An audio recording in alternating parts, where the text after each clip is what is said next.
तो एक चीज जो हमारे सामने होती है, मान लिया कोई चीज देखी आपने, वो सच्ची या झूठी हो सकती है, परंतु हमारा देखना जानना झूठा नहीं है। ठीक है, ज्ञान का विषय यथार्थ या अयथार्थ, यथार्थ भी हो सकता और अयथार्थ भी हो सकता है, परंतु ज्ञान स्वयं अयथार्थ नहीं हो सकता, समझे? क्योंकि ज्ञानाश्रय हम स्वयं अयथार्थ नहीं है।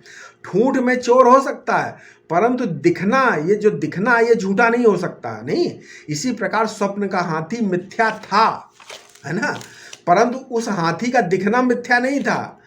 देखना सच्चा और हाथी झूठा। तो ये विषय का ज्ञान किससे हुआ? विवेक से हुआ।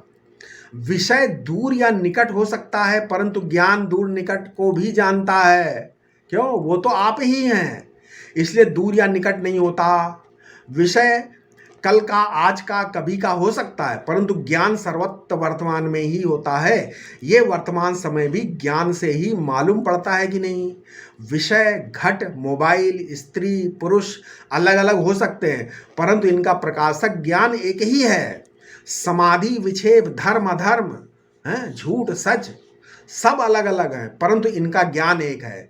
जब ज्ञान को अंतःकरण से मिलाते हैं, इंद्रियों से मिलाते हैं, विषय से मिलाते हैं, देश काल से मिलाते हैं, तब फिर चेतन को जड़ तथा जड़ को चेतन समझने लगते हैं हम। यही क्या है? अध्यास है। और इसी अध्यास के कारण सारे व्यवहार संभव होते हैं, चाहे वे लौकिक हों अथवा शास्त्रीय।